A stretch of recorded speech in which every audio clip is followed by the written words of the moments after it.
em um mundo de fantasia. Na verdade, é na internet. Em que os filmes são analisados. Também tem biografia, entrevista, debate, um monte de coisa, né? Sim, um podcast se destaca. Podcast Cinemação. Só no cinemação.com.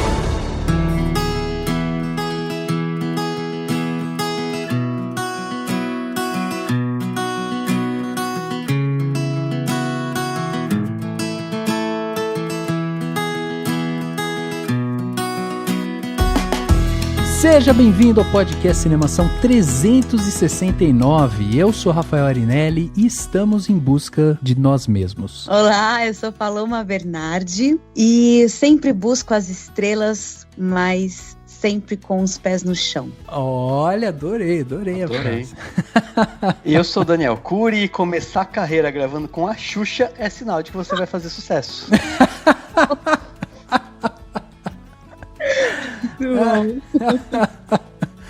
Pois é, olha só que legal, hoje finalmente estamos aqui neste podcast 369 para bater um papo com Paloma Bernardi, essa atriz sensacional que já fez videoclipe, já fez série, já fez cinema, fez TV e tem muita coisa para contar pra gente. A gente trouxe ela aqui justamente para falar sobre carreira, arte, vida, né? Vamos bater esse papo bem aberto aqui sobre tudo isso que envolve nossas vidas. Paloma, eu queria primeiro de tudo agradecer sua presença aqui com a gente. Ficamos muito felizes quando você aceitou, né, o convite para vir aqui. É uma honra ter você aqui, então queria primeiro de tudo agradecer. Oxe, eu que agradeço. Obrigada, eu tava esperando esse encontro ansiosamente, né? Eu sempre acompanho vocês, sempre papo super interessante. Tava aqui na filinha de espera. Quando chegou a minha vez, eu falei, opa, até me preparei aqui. Coloquei até o meu melhor look. Vocês não estão vendo, mas eu tô assim, arrumadinha pra esse papo. Que legal. As desvantagens do podcast, tá vendo? Mas a gente fica na imaginação, tem isso, a imaginação que a gente fala aqui faz com que as pessoas imaginem como é que a gente tá, como é que a gente é. É verdade, e essa é uma das vantagens, tá vendo, do podcast, é vantagens e desvantagens. É, né? É assim que funciona, mas isso que é legal, né? A pessoa imagina quem é o dono da voz, né? Quando ouve o podcast. É verdade, é verdade. Tem gente que vê a gente nas redes sociais e depois fica, nossa, nunca imaginei, sua cara não combina com a sua voz. A gente que ouve o podcast vai sempre falar, tá bom, né? Vai. Muito bem, vamos bater esse papo aqui com a Paloma, então, logo depois do quadro Repercussão. Confira o que rolou durante a semana. Eu começo. Agora no Repercussão.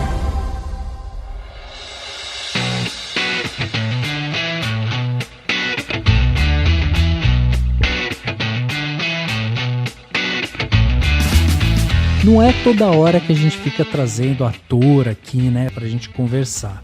A última grande personalidade que a gente trouxe aqui, de ator, atriz e tudo mais, foi Denise Fraga. Agora estamos aqui com Paloma Bernardi e você que está aí acompanhando essa conversa, você precisa mandar seu comentário, né? Até para mostrar se você gosta ou se você não gosta, o que você acha desse tipo de entrevista.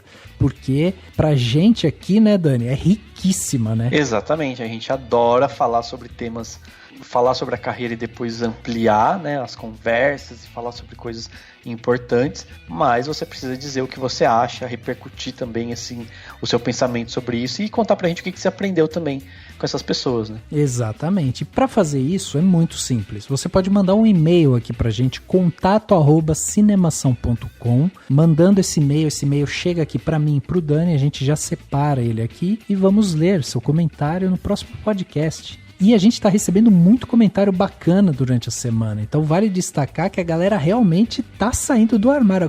Se a quarentena serviu para alguma coisa, foi para tirar esse povo do armário, hein? Pro povo ter tempo de escrever e-mail, comentário longo, super legal. Mas pode ser curto, tá, gente? Pode ser no Twitter, pode ser rapidinho também, se você quiser. Exatamente. E hoje a gente vai exemplificar isso aqui. Então manda seu e-mail, né, para contato@cinemação, ou você pode também visitar o nosso site cinemação.com. O nosso site, o site mesmo, completou 10 anos. Sem noção disso? Eu tô em choque.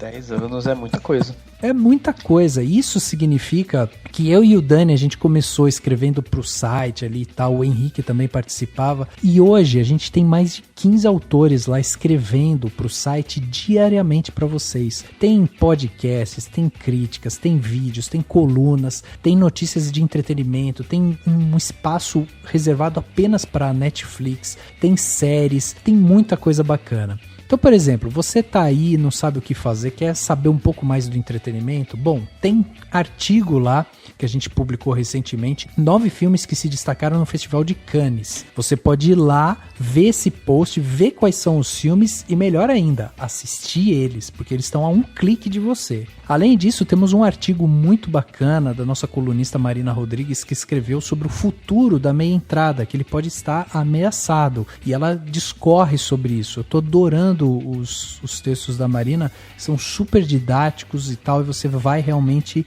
colocar aí as suas engrenagens mentais aí para funcionar. Tem ainda a crítica sobre Scooby-Doo, tem o podcast Nosso Irmão aqui, né, do Cinemação, Geração M, que também tá lá para você ir lá e escutar. Tem muita coisa bacana para você consumir no cinemação.com. Lembrando que você sempre pode contribuir ainda mais com a gente por meio de uma contribuição financeira. Ao fazer isso, você vai ser um padrinho ou uma madrinha do Cinemação. Para fazer isso, é só você entrar no cinemação.com/contribua e escolher uma plataforma que for melhor para você, escolher o valor que você acha que a gente merece ou que você pode contribuir, e esse valor é a partir de R$1, então com R$1 você já vira madrinha ou padrinho do Cinemação, e você, ao fazer isso, você vai receber presente todo ano da gente e você vai participar do Cinemação Premiere, que é um grupo no WhatsApp e no Facebook, que o pessoal interage, troca ideia, comenta coisa, enfim, faz amizade e tudo mais. Então seja um patrão ou uma patroa, um padrinho ou uma madrinha do Cinemação, é só entrar no cinemação.com/contribua. Lembrando, né, temos 2 lembretes aqui para vocês que é sempre importante da gente fazer. O primeiro deles é que estamos no Telegram. Então, se você quer receber notícia fresquinha, né, notícia quente, notícia que a gente acha muito importante que você consuma, né, vai lá no Telegram, procura por Cinemação, nosso grupo tá lá, o grupo tá chegando a mais de 100 pessoas, então tem muita gente lá, muita coisa legal saindo, e o melhor, todo final de podcast, o Dani manda um áudio lá para falar de suas impressões sobre o podcast, né, Dan? Tipo uma prévia quentinha do podcast. Exatamente. Então ainda tem isso lá no Telegram. Eu vou fazer, se houver manifestações, eu farei, mas se não houver, vai ficar isso a cargo do Dani por enquanto. Então é isso aí, vai lá no Telegram. Além disso, né, é importante da gente lembrar aqui também o nosso parceiro, né, Dani, o Topázio Cinemas, que está fechado por conta da quarentena, mas que está em constante inovação. O Topázio está super ativo nas suas redes sociais, está sempre produzindo alguma coisa. O Dani já esteve lá numa live discutindo O Poço, e eu estarei numa live lá em breve. Não vou dizer ainda quando e tal, porque, né, surpresinha, mas em breve estarei lá numa live também, né, Dan? Exatamente, participando de live para interagir com a galera. E porque tá todo mundo com saudade do Topázio, né? Que é o cinema que a galera lá de Indaiatuba e de toda a região do entorno vai pra ver os filmes, e a gente tá morrendo de saudade deles. Exatamente. Então, mesmo que você não seja da região, vale a pena, vai lá, dá uma força pra galera, segue eles, comenta, participa e tal, porque eles sentem esse carinho, eles estão reformando o cinema, estão se preparando para o momento, no futuro, quando puder voltar, eles estejam prontos para isso. Então vai lá, procura pelo Topázio Cinemas. Chegando aqui na parte onde as pessoas saíram dos seus armários e mandaram seus comentários pra gente, cara, tem muito comentário bacana. Sério, vocês estão de parabéns. A gente tá sentindo o calorzinho no coração. A gente tem que agradecer aqui, por exemplo, o Moreno Vasconcelos. Ele mandou um comentário no YouTube. Sabe por quê? Porque no YouTube a gente publica todos os nossos episódios. A gente coloca os episódios lá do nosso podcast.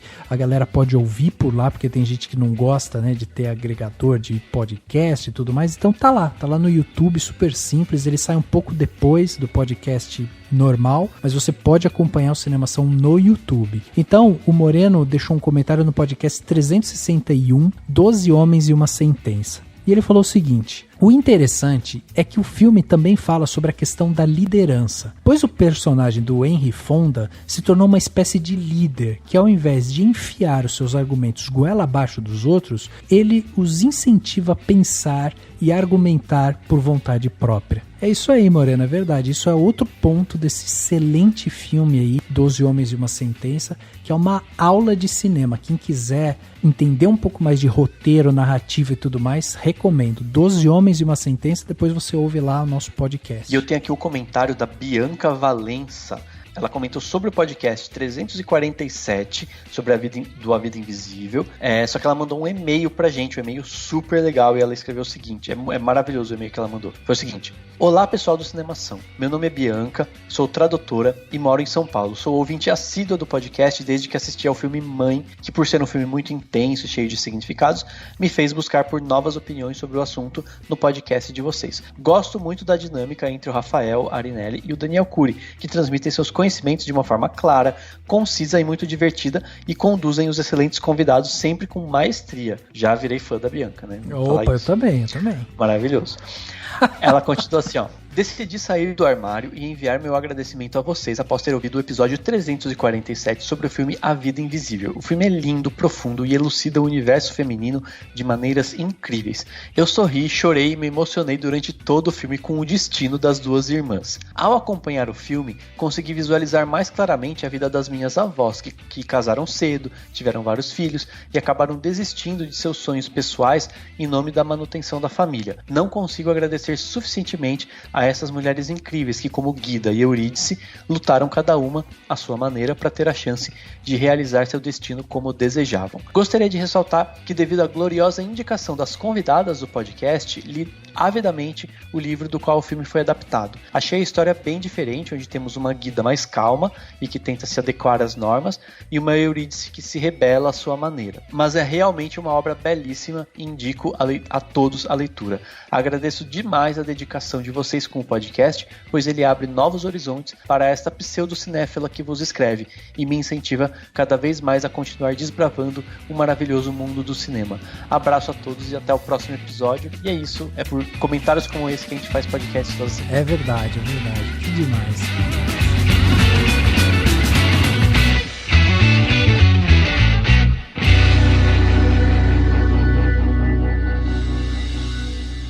Qual é a próxima vacinação? Água Azul.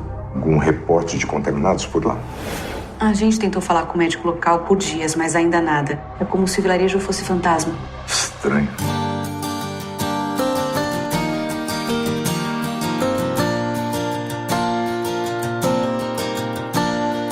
Paloma, hoje o objeto aqui de estudo, né, é você, sua carreira, sua visão de arte e tal. Então eu queria começar esse papo justamente dando um passo lá atrás. Afinal de contas, você começou na carreira como atriz e tal muito jovem, né?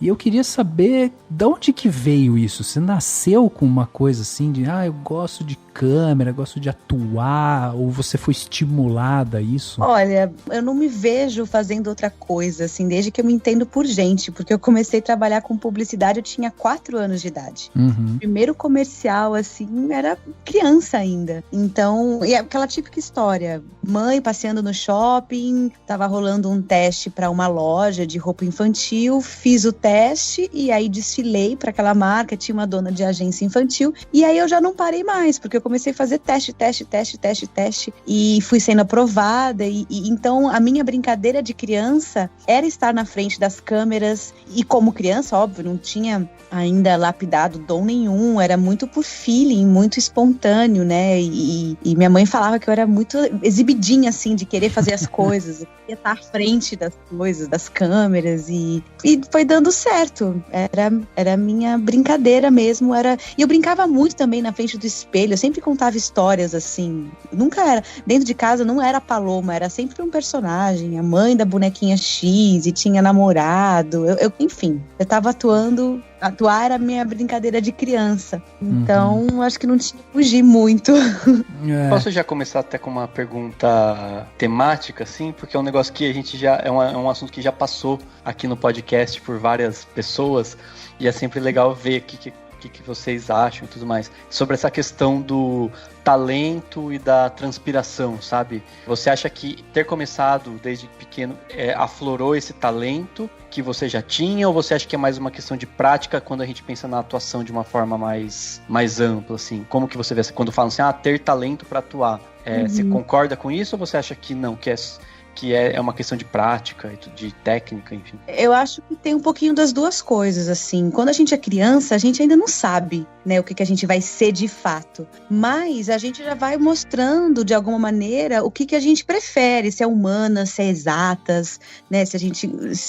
gosto de me comunicar, gosto de falar, gosto de dançar, gosto de... E, claro, acho que os pais interferem muito nesse sentido, né? Meus pais sempre me apresentaram as artes, né, como meio de educação.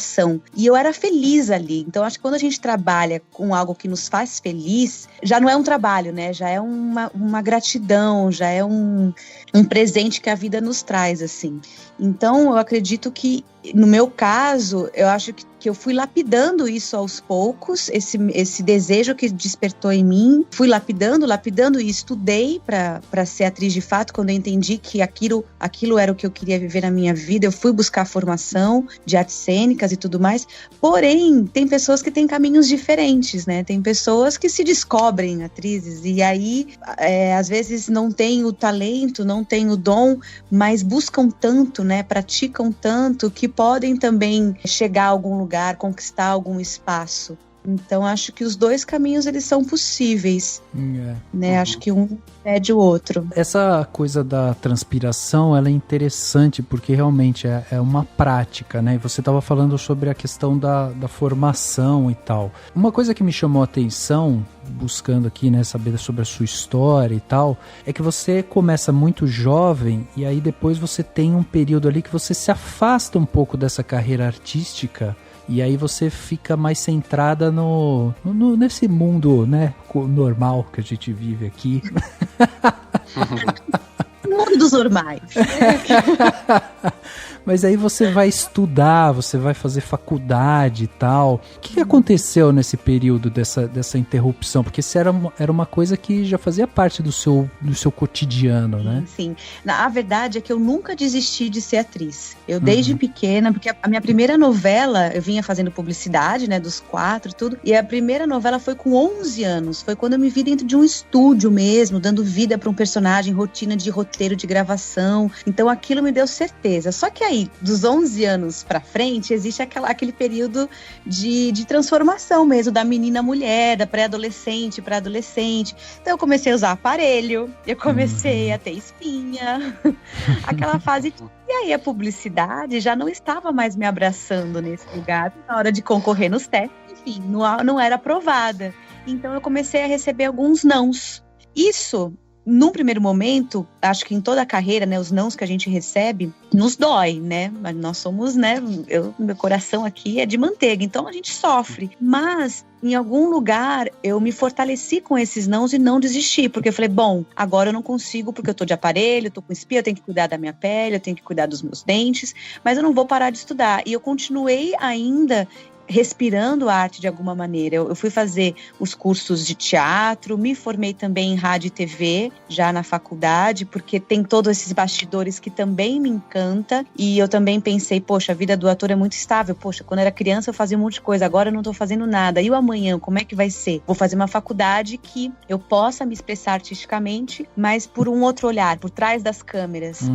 Mas ainda no meu pensamento era, eu vou ser atriz, eu ainda sou atriz, vou ter meu espaço, vou correr atrás. E aí eu acho que as coisas acontecem tudo no momento certo também, porque eu, quando adulta já, foi quando as coisas começaram a rolar pra mim, principalmente no Rio de Janeiro. Então, se tivesse acontecido antes, talvez eu ia desestruturar minha família, minha mãe ia ter que ir comigo pro Rio, meu pai ia ter que ficar com os meus irmãos em São Paulo, eu ainda era muito inexperiente, e eu acho que as coisas aconteceram na hora certa, sabe? Então, o meu primeiro sim, assim, já adulta, eu tava morando sozinha no Rio de Janeiro, então foi um passo de independência, de maturidade, de conquista, e com um conhecimento mais sólido, né, pra poder botar em prática. É interessante você ter ido pra essa parte mais técnica, técnica, né, de assim, rádio e TV e tal, porque você foi aprender um pouco até do business, né, de como se tem ali, que é um conhecimento que às vezes não permeia toda a classe artística, né? Uhum. Foi maravilhoso fazer essa faculdade, porque hoje eu posso fazer os meus projetos, hoje, minimamente ou não, eu tenho noção de direção, de produção, de figurino, de cenário, de direção de arte. São tantas as funções por trás das câmeras que o público às vezes não enxerga, não vê. A gente tem levantado muito a bola, né, da classe artística no modo geral, não só os atores que estão ali à frente, né, dando a cara a tapa num produto, mas tudo aquilo que acontece em volta, né, e são tantas funções necessárias, é uma engrenagem que precisa funcionar muito bem para que o produto final seja perfeito e a gente toque o coração do público de alguma maneira. Então, isso me encanta, tirar do papel um projeto e fazer se tornar realidade. Isso me faz muito bem profissionalmente também. Então, de alguma maneira, quando eu estou atuando, eu consigo dialogar com os câmeras, eu entendo o que o iluminador está me pedindo, o que o pessoal do áudio, esse universo que a gente está aqui agora, né, de podcast, eu entendo, eu percebo o que vocês precisam, o que a gente sente, como é que chega no telespectador, no ouvinte. É mágico, né? É lindo. Então, é muito bom. Quanto mais eu conhecer esse universo, seja por trás das câmeras ou por frente das câmeras, para mim, melhor. Acho que enriquece o trabalho como um todo. E você chegou a trabalhar já em algumas teatro, né? Com algo mais que não fosse só da atuação? Como que foi?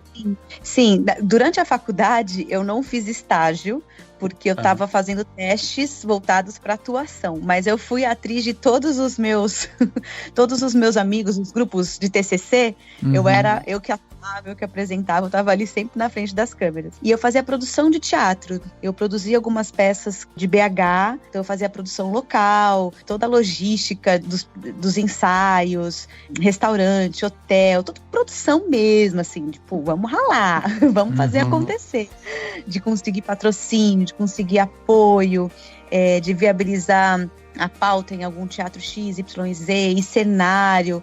Eu gosto de colocar a mão na massa, e isso eu sempre, principalmente em teatro, né, que teatro é algo mais coletivo.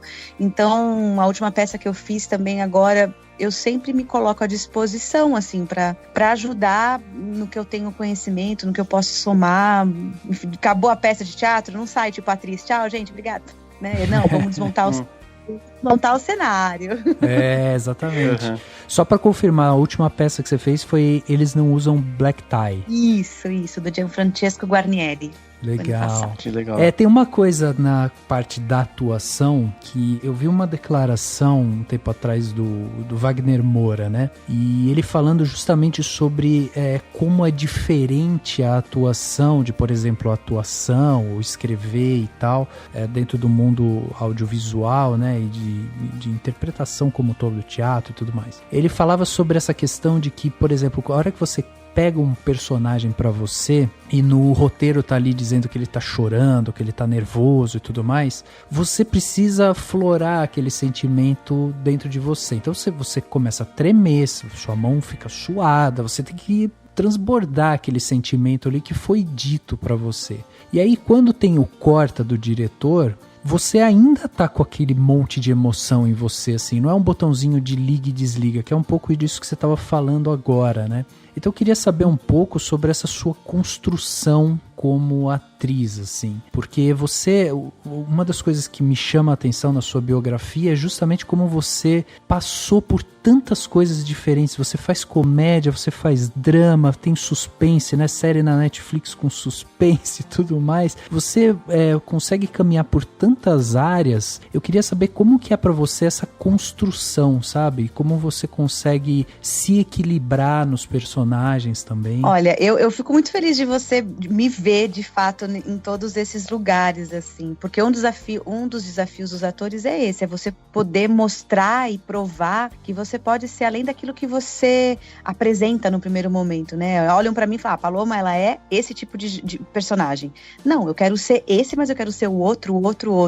E caminhar no teatro, no cinema, na TV, nas séries, pra mim é tudo que eu já fiz, assim, foram presentes e quero continuar nessa jornada. Cada trabalho, eu acredito que tem um processo diferente, tem uma construção diferente, apesar dos princípios básicos serem os mesmos de atuação, mas existem métodos diversos que a gente pode utilizar para cada trabalho. E eu acredito muito que existe um diálogo muito grande com cada diretor, com cada preparador de elenco. Hoje, cada vez mais tem um preparador de elenco, né? E aí a gente vai encontrar quais são as ferramentas que a gente vai usar naquele trabalho X, Y e Z. E o nosso ofício de atuar é a gente emprestar para o personagem as nossas emoções, os nossos pensamentos, o nosso corpo e muitas vezes a nossa alma, inclusive até o nosso subconsciente. Isso eu venho estudando, tenho feito um curso agora de um método muito legal de atuação que trabalha exatamente as nossa memória sensorial, né? Nós todos, se você for remexer dentro de você, você vai encontrar memórias da sua infância, da sua adolescência, memórias boas, memórias tristes, memórias que te deixaram com raiva, com alegria. E isso tudo, se a gente cutucar, são gatilhos que a gente vai, né? Isso que você falou do Wagner Moura. Nossa, a gente lê no texto, tem que chorar, tem que estar nervosa, tá com raiva. Não é simples, não é simplesmente ler um texto, né? A gente tem que sentir, a gente tem que pesquisar. Então é um trabalho muito profundo mesmo, dependendo do personagem, que mexe com os nossos sentimentos pessoais. Então, assim, com certeza tem um pouquinho de Paloma em cada personagem que eu faço. E com certeza fica em mim muito dos personagens que eu fiz. É um trabalho de formiguinha, é um trabalho de construção que começa numa leitura simples de mesa e que finaliza no resultado final na televisão, no palco e tudo mais. Mas é bem complexo, é difícil. O que foi? Fala, Rosângela. A Morena, ela tem um alicate nas coisas dela. Ela vai te ferrar.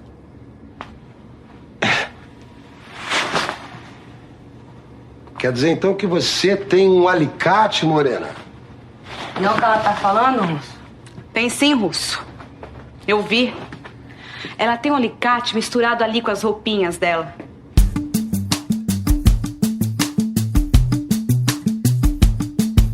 Você falou que cada um tem as suas, né, diferenças. Você acha que existe essa coisa de no teatro e no cinema você ter mais tempo, você ter mais um preparo, né, com mais tempo, e na novela, por ser essa coisa de capítulo todo dia e tal, tem algum tipo de perda e ganho de um estilo pro outro, assim? Pensando mais na TV, né, assim, pensando na novela, que é aquela coisa que são textos diferentes todos os dias, enquanto que no teatro e no cinema você vai estar num só texto por um período mais longo. Como que você vê essa coisa do, vou trabalhar essas emoções dessa personagem, mas cada dia é uma cena diferente, assim? Como que funciona esse processo mesmo? Você acha que você vai moldando melhor a personagem ao longo dos capítulos de uma novela, por exemplo? Eu acho que pensando em novela especificamente, eu acho que é uma máquina de sonhos que não para 24 horas e é um desafio muito grande. Eu não desmereço, assim, nós atores que fazemos novela, ou só aqueles que só fazem novela, porque é um desafio, assim, tamanho. Porque você grava no máximo umas 30 cenas por dia, às vezes você sai de externa, vai pro estúdio e tudo não tá na ordem cronológica das coisas e os textos vão chegando praticamente que naquela semana, então o tempo de preparo de estudo já não é tão lapidado, né? Assim, não é tão minucioso. Então, você fazer acontecer, você conseguir decorar e fazer com verdade e isso ser transmitido na tela e emocionar o público que está em casa, nossa, alcançamos o nosso objetivo. Então, acho que é um desafio, assim, enorme. E tira o chapéu para nós atores que fazemos novela especificamente, assim. Já no teatro, eu acredito que é um desafio por dia, no sentido de que é o mesmo texto? É o mesmo texto. Você teve meses de ensaio? Geralmente sim. Tem um mergulho profundo do personagem? Sim. Mas a gente tem que lidar com o improviso, a gente tem que lidar com o inesperado, a gente tem que lidar com a temperatura do público, porque cada público traz uma energia diferente. Às vezes a gente tá ali numa comédia esperando risada num determinado momento e não vem. Às vezes o público tá mais frio, às vezes o público tá quente. Então, cada dia um espetáculo novo. Então, o espetáculo nunca vai ser igual, por mais que o texto seja o mesmo, por mais que a preparação já tenha sido feita. Então, assim, é lidar com o inesperado, assim, com a surpresa do dia. E o cinema, série também especificamente, eu acho que é uma arte que fica ali eternizada, porque você pode assistir né, hoje, né, nos streamings você pode assistir também quando desejar, e você tem mais tempo de preparo, quando você grava, você filma, são menos cenas por dia, então você repete, às vezes é uma cena só naquele dia, então é mais minucioso, mais detalhista, mais, tipo, todo mundo tem que estar alinhado no sentido de que é isso que a gente vai fazer, então a gente vai tentar fazer esse take dessa maneira, com plano sequência do começo ao fim da nossa diária, mas a gente vai fazer. Então acho que fica um trabalho talvez mais artístico, com mais delicadeza mesmo, assim, não desmerecendo nada. Mais minucioso, talvez, né? Mais minucioso. Então, acho que todos têm o seu valor, mas as suas maneiras diferentes de lidar. E cabe a nós a entrar nesse universo, vestir a camisa e vambora. Na televisão é tarararará. No teatro é ao vivo e agora faz acontecer. E no cinema é fazer né, minuciosamente. É uma maravilha. Legal. É doido, mas eu amo. Pois é, então, mas você sabe assim, eu nunca tive nenhum tipo de aptidão para atuação. Aliás, na escola eu odiava aula de teatro, porque eu sempre gostei do por trás das câmeras, sabe? Eu gostava da parte técnica, do filmar, do escrever e tal. Era outra coisa da arte que me trazia. Então essa parte de atuação me deixa muito curioso, assim, dessa construção. E aí até voltando, né, pro ponto onde a gente estava falando sobre essa sua pluralidade aí, né? Como você consegue navegar por tantos gêneros e tudo mais dentro do cinema e da televisão e tal. Eu queria saber como é pra você essa coisa de você tá chegando ali no set, por exemplo. Vou pegar duas obras aqui que são diferentes, tá? Que a gente viu aqui. O Lascados, por exemplo, o filme que você fez em 2014, que é uma comédia. Sim. E a gente tem agora a série do que é o Escolhido, né? Que tá na Netflix agora, que é um suspense, é outra coisa diferente. Aí a gente pensa assim, bom, contratamos Paloma, ela está vindo pra cá, o seu casaco, com sua bolsa, tá vindo pra cá e tal, chegou aqui, ela tira todo esse utensílio palomístico e pendura aqui nesse cabide, e de repente você é a doutora Lúcia, você é a Senilde, né? Tipo, aquela pessoa, aquela atriz que foi até o set e tal, foi deixada um pouco de lado. E não importa se você dormiu mal, se você teve dor de barriga, se você brigou com alguém, não sei o que. Não, naquele momento você é a doutora Lúcia. Esse seu desvincular da pessoa física, vamos dizer assim, para pessoa fictícia, é um processo que você consegue fazer rapidamente, assim, ou você vai trabalhando isso dentro de você? É um processo.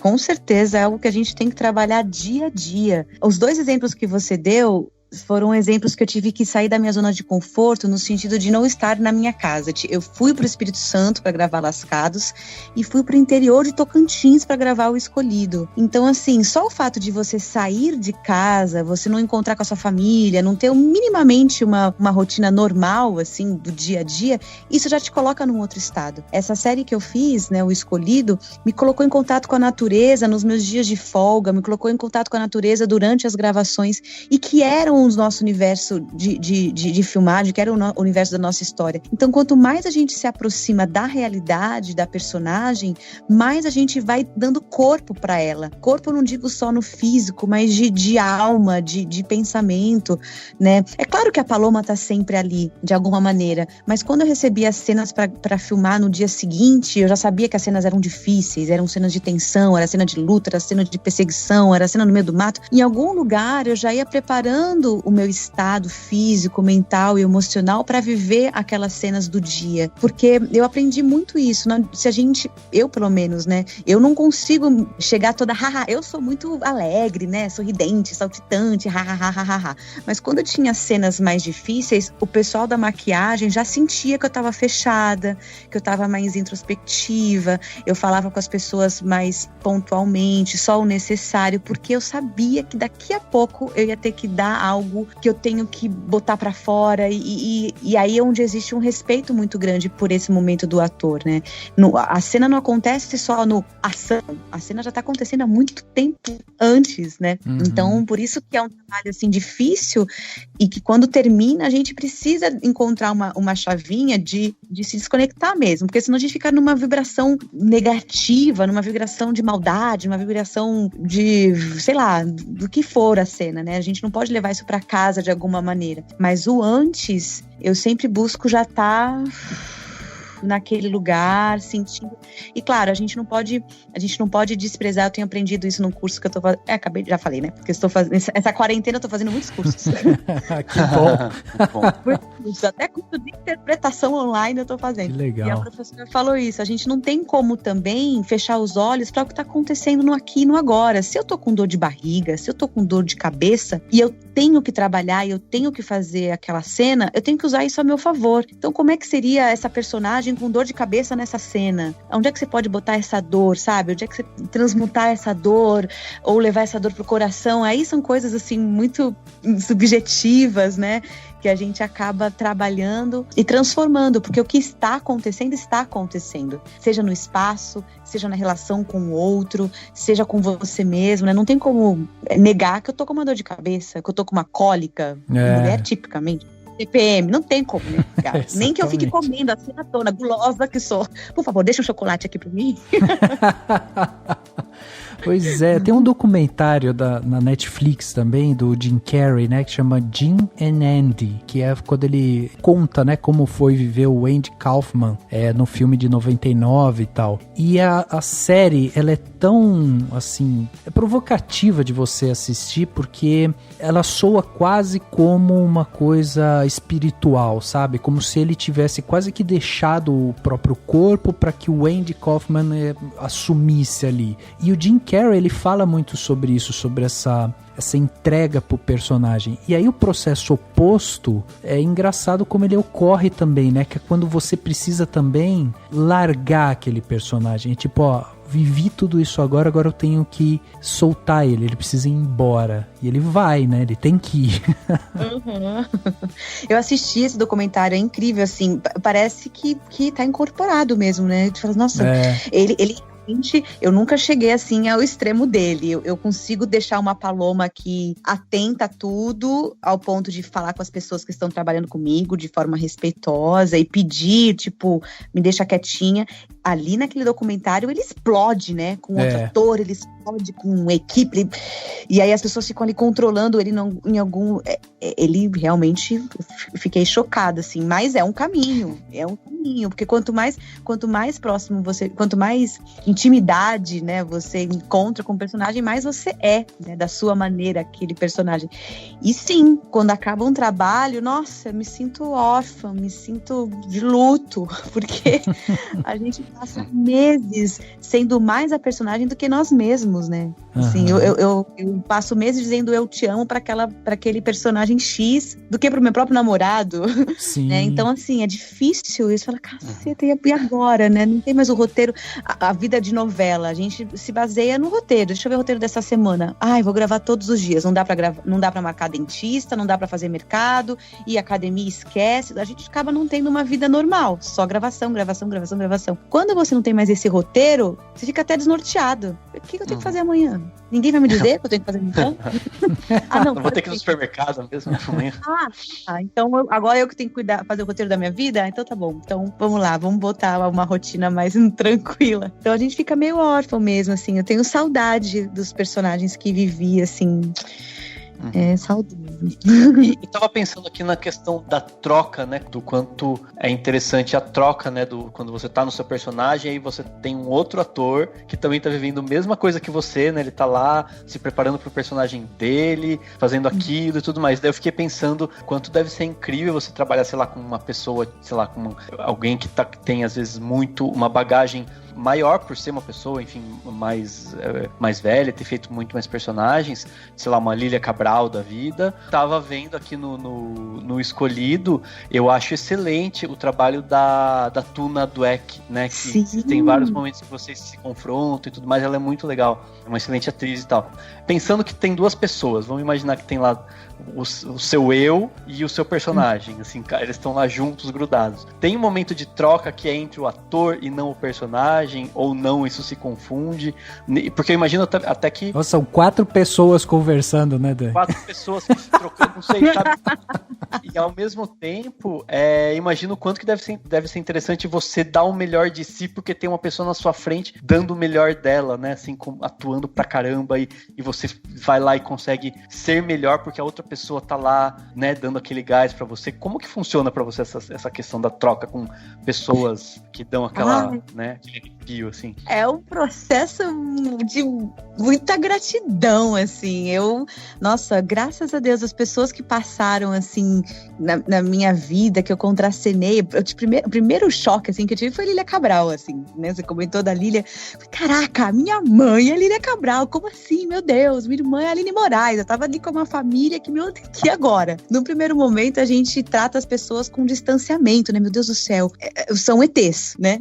ET. Só que a convivência faz com que a gente perceba que não, são pessoas, gente como a gente. Hoje tem pessoas, já que estão começando agora, que me tratam como ET. Teve alguns atores que fizeram a segunda temporada do Escolhido, os adolescentes, que a gente costuma dizer, que eles me olhavam pra mim assim, ai, Paloma, eu sou sua fã, ai, meu Deus, E aí eu acho legal essa troca, assim, porque eu já tive esse momento, ela tava tendo esse momento comigo, e aí a gente acaba aprendendo muito. Então, num primeiro momento, a gente fica ali de um distanciamento, meu Deus, como é que faço pra tocar nessa pessoa, pra falar com essa pessoa? E aí depois, quando você vê, eu, já dormi na casa da Lília Cabral, ela me tem como filha, já passei Natal com ela, sempre presente nos aniversários, datas comemorativas, a gente não se encontra todo dia, toda hora, mas assim, eu tenho uma abertura com ela e, poxa, ela é uma mãe pra mim de verdade. Então, em cena, fica assim, aquela coisa, uau, a Paloma admirando, uau, eu tô contracenando com ela, meu Deus do céu, olha que maravilhosa, olha essa dica que ela me deu,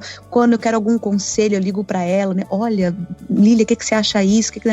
E em cena, a gente se apoia, né, aí eu acho que é independente de uma veterana ou de quem tá chegando, eu acho que na hora do ação, a gente tá todo mundo ali no mesmo jogo, né? Se a gente se dedicou, se a gente estudou, se a gente ensaiou, no gravando as coisas acontecem de alguma maneira. E é claro que eu aprendo muito profissionalmente também, assim, com essas atrizes icônicas, assim, que são, nossa, ai, eu sou fã, Só pra citar pra quem tá ouvindo o podcast, num local, porque a gente acabou não citando o nome, especificamente essa relação com a Lília Cabral foi na novela Viver a Vida, né, da Globo, né? Isso, Viver a Vida, do Manuel Carlos. Boa noite. Boa noite. Boa noite. Ô, moço, o senhor não viu um menino correndo por essas bandas aqui, não?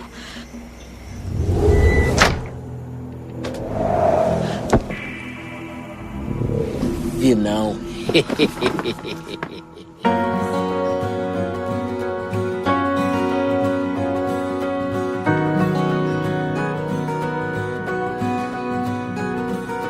gente tá falando dessa coisa da troca, né, entre os atores e tal, que é realmente muito rico, assim. E eu queria saber um pouco também sobre a questão da vaidade, né? Porque a gente sabe que o mundo do entretenimento, a exposição, ele tem essa questão intrínseca, né? Porque você está exposto o tempo todo. É imprensa, é vida pessoal, é a obra que você está colocando, né, no ar, e a partir do momento que você grava e coloca no ar, ela ganha o mundo e todo mundo vê e tem a crítica e tal. Então, assim, existe toda essa questão da vaidade, tanto de todos, né? Da direção, roteiro e tal.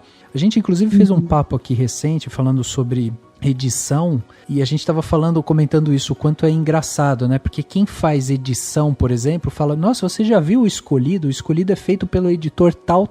Daí o outro, não, mas eu assisti o Escolhido porque é do diretor tal. Aí eu, não, eu assisti porque a Paloma tá lá. Então cada um assiste por um motivo que ultrapassa.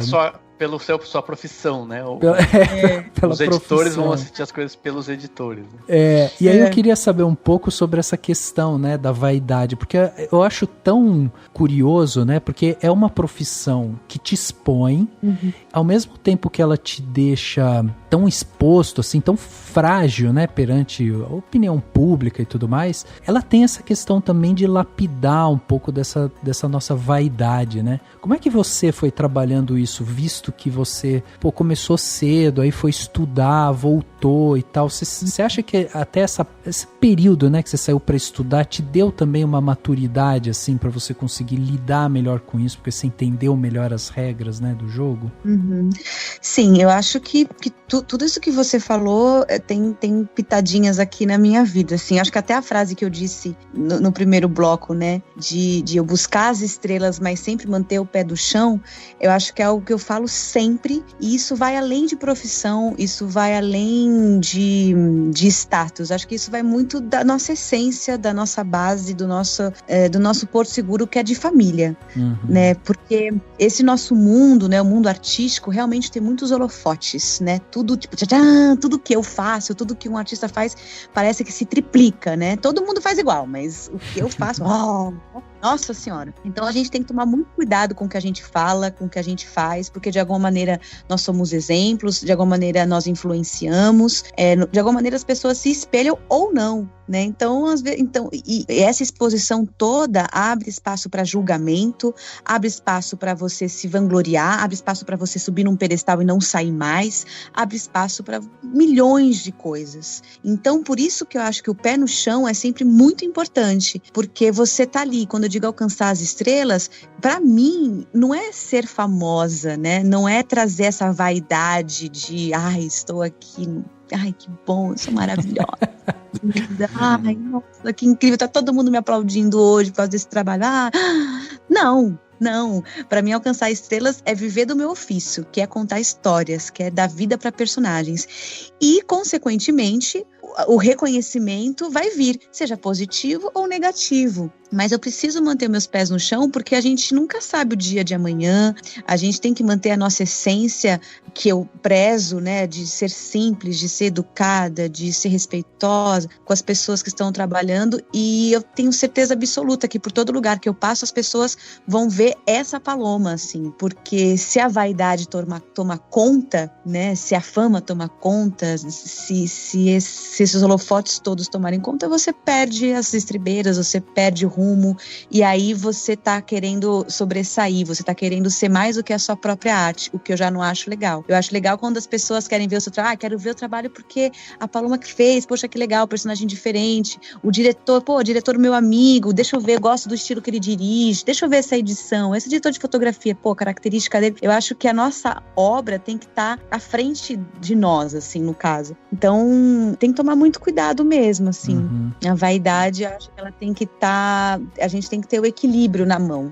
Acho que em tudo na vida, não só na questão vaidade, mas em tudo na vida a gente tem que ter o equilíbrio, porque quando nem 8 nem 80, assim, né? Quando é muito, é demais. Quando é pouco, é de menos.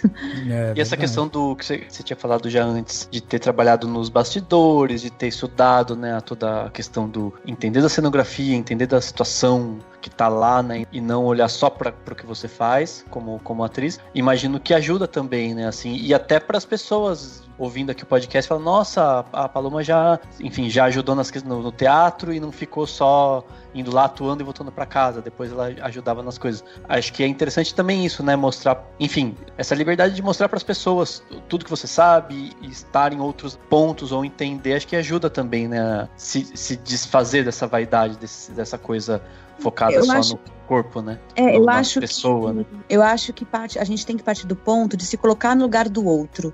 Quando a gente se coloca no lugar do outro, a gente entende a posição, a profissão, a situação, a realidade do outro. Então, assim, eu sou atriz, beleza, eu tenho esse universo, o que me exige é isso, eu tenho esse caminho a seguir, mas eu preciso das outras pessoas para que aconteça o meu trabalho. Eu não sou nada se eu não tiver as outras pessoas ali dentro do audiovisual, por exemplo, para fazer acontecer.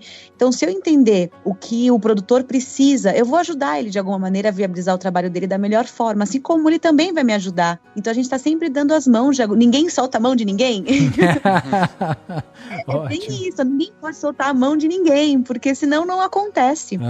Não adianta eu sentar em cima da vaidade e dizer, por favor, James, traga um copo d'água, porque diga à produção que eu não vou gravar agora porque estou de enxaqueca, me dê 2 horas de descanso. Nossa, a equipe toda vai rodar a baiana, porque vai atrasar, isso é dinheiro que perde, sei lá, o carro que alugou pra cena, é a luz que tá caindo. Então, se eu não jogar junto, se eu não vestir a camiseta ali do meu time, a gente não vai fazer gol, né? Então, independente de qualquer problema que tenha no meio do caminho, ou qualquer particularidade também, porque tem todos temos, né? Mas tem alguns atores que eu já vi, assim, que tem certas particularidades que às vezes pode ser uma pitadinha de vaidade um pouco mais, assim, excessiva, mas que tudo bem, né, que a gente consegue contornar. O problema é quando a vaidade é maior do que a pessoa, é maior do que o projeto, aí é melhor cair fora, assim. Sim. Não e geralmente não sobra espaço, né? Assim, porque eu imagino que ninguém vai ficar chamando, né?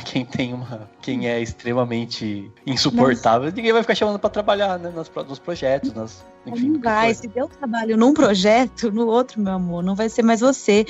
O nosso meio existe uma concorrência muito grande, né? Tem muita gente boa, tem muitos talentos que ainda não foram vistos, que não foram reconhecidos, outros aqueles que já são veteranos, tem a gente que tá aqui nadando, trabalhando. Então, assim, se você deixar sua vaidade subir a cabeça de forma desacerbada, você não vai ser mais bem-quisto, bem visto. E isso vai passar não só para as pessoas que trabalham no meio, mas até pro público, né? Porque encontra essa pessoa no dia a dia, fala assim, nossa, que pessoa estranha, que, sei lá, que energia negativa. Enfim, a gente sente, né? Independente da profissão também, eu acho. É isso que me encanta muito na parte da atuação, é que a sua ferramenta de trabalho é você, né? Você não tem mais nada. Você pode ter ali utensílio, roupa e tudo mais que vão caracterizar aquele personagem, mas muito do personagem é você, é seu corpo, as suas emoções e tal. Então é uma coisa muito visceral também, né? Muito visceral, assim, por isso que eu falo, é intenso. Tem Paloma em todos os personagens que eu vivi.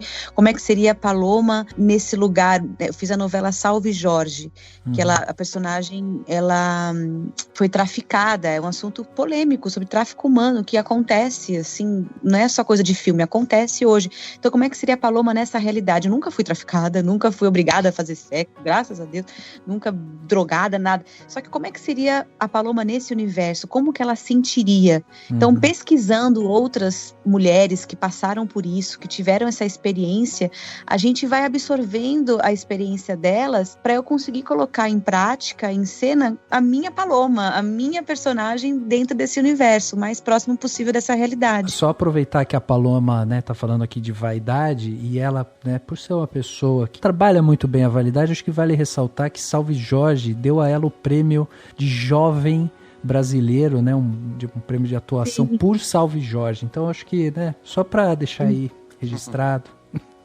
Obrigada. Obrigada. Essa estrelinha, obrigada. Meu momento vaidoso. Poxa, orgulho, vai. Orgulho, pô. Mas tem que saber. Mas até ia perguntar, você comentou que tá estudando, né, bastante agora, enfim, período de quarentena e tudo mais. E eu vi até nas redes sociais que você tem feito meditação, não sei se você sempre fez, mas eu tava pensando nessa questão, assim, o que é o estudar pro ator, né? Imagino que seja um pouco de tudo, seja tem a ver com o físico, tem a ver com o estudar mesmo, né? Ler um livro sobre algum tema de atuação e praticar. Como que você vê esse processo de estudar na profissão, né? Para todo mundo tem que fazer isso em qualquer profissão para se melhorar e para crescer. Como que você definiria assim o que é estudar pro ator? Prático, é o teórico, é tudo junto, é a meditação, é a aula com o especialista?